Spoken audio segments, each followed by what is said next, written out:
To Sudan now, where the army chief Abdullah says the latest the group mediators. What's happening in Sudan right now is one of the biggest humanitarian crises in the world, in this century even. And some of you may not know what's going on, so I'm going to briefly break it down to you. Up until about 2019, Sudan was ruled by a very, very disgusting person who brought in a paramilitary group of his own accord who oppressed the Sudanese people, the civilians, in a very violent and awful way. He was overthrown, thankfully, and exiled even, but that paramilitary group stayed. For all of you guys who may not know that Sudan has been in a full-scale war since April 15, 2023, and barely anyone is talking about it. The Sudanese army, SAF, is onto the paramilitary group Rapid Support Forces, RSF, which actually came from the Janjaweed militia. Okay, the Janjaweed militia that linked to the Darfur genocide right now. Millions have been displaced, cities destroyed, and Darfur has faced atrocities that many described as ethnic cleansing. And whole cities, boom, they're gone. Look, here, this isn't just a national crisis, it is a major test for international relations. Yeah, and the crazy part is, this didn't happen overnight. SAF and RSF were supposed to merge into this one national army after Omar al-Bashir was removed. But the leaders, Burhan and Hamadi, just couldn't agree. Both wanted war, and both wanted power. And boom, the whole country collapsed into war. And when we look at this through the English school's pluralist lens, the crisis becomes even clearer. Pluralism emphasizes sovereignty, non-intervention, and the idea that state can coexist despite differences.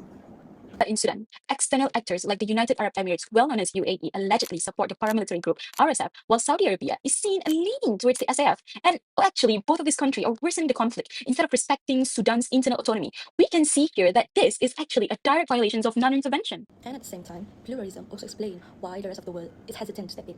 Respect for sovereignty is translated as slow and a weak global response.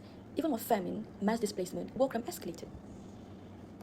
Still, some theoretical actions do align with pluralist theory. Let me tell you that we could actually observe mediation efforts made by the United Nations Integrated Transition Assistance Mission in Sudan, UNITAMS, the African Union, and the Intergovernmental Authority of Development, IGAD, as well as humanitarian support across all religious and ethnic groups. You know, this actually shows how states and institutions can actually cooperate well without imposing on Sudan's sovereignty. So, what can actually help Sudan now?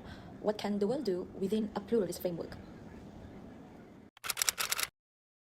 Number 1, strengthen neutral mediation. Number 2, push for ceasefires. Number 3, fund humanitarian corridors. Number 4, and most importantly, support Sudanese-led political dialogue and legal reforms, especially those protecting minority rights.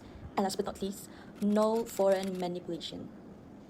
In other words, we should all collectively help Sudan rebuild an inclusive, peaceful society while actually respecting its independence. That's the pluralist path that we need over here. And Sudan needs it more than ever. Sudan deserves peace, and the world cannot stay silent.